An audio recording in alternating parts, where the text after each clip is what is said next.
ભરૂચમાં આવેલા યુકો બેંકમાં ભીષણ આગ લાગતા અફરાતફરીનો માહોલ સર્જાયો.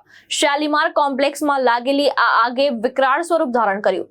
સદનસીબે રવિવારની રજા હોવાથી બેંક બંધ હતી અને મોટી જાનહાનિ ટળી છે. ભરૂચ શહેરના કસક વિસ્તારમાં આવેલા શાલીમાર કોમ્પ્લેક્સમાં આજે સવારે અચાનક આગ ફાટી નીકળી હતી.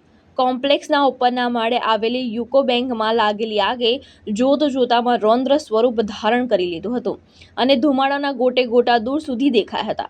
આગની ઘટનાના સમયે રવિવારની રજા હોવાથી બેંકમાં કોઈ સ્ટાફ હાજર ન હતો, જેના કારણે મોટી જાનહાનિ ટળી હતી.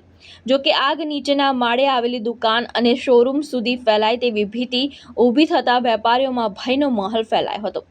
ઘટનાની જાણ થતાં જ ફાયર બ્રિગેડનો કાફલો તાત્કાલિક સ્થળ પર દોડી આવ્યો અને હાઇડ્રોલિક પ્લેટફોર્મ સહિતના સાધનોની મદદથી કલાકોની જહેમત બાદ આગ પર કાબૂ મેળવવામાં આવ્યો. આગમાં બેંકનું ફર્નિચર, કોમ્પ્યુટર સિસ્ટમ અને મહત્વના દસ્તાવેજો બળીને ખાખ થયા હોવાની આશંકા છે.